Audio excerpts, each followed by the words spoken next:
Back TV लेना।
कार्तिक स्वामी का जो ये लोग निकाल रहे हैं और ये देखने चल रहा है, आप देख रहे हैं ये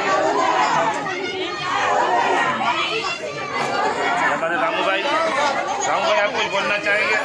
रामू भाई ये देखें कार्तिक स्वामी का जो ये लोग बहुत प्यारा जो है कार्तिक स्वामी का ये लोग भंडारा करते हैं। और ये देखें आज का दिन 18 तारीख है, तीसरा महीना 2022 को, और ये लोग ने ये इवेंट किया है कार्तिक स्वामी का। और हम मद्रासी पाड़े के अंदर वहाँ पर मौजूद है और आप ये देख रहे हैं बहुत ही प्यारा और बहुत ही अच्छा ये कराची के अंदर हमारा ये प्रोग्राम होता है। आप ये देख रहे हैं कार्तिक स्वामी का। जय माता दी।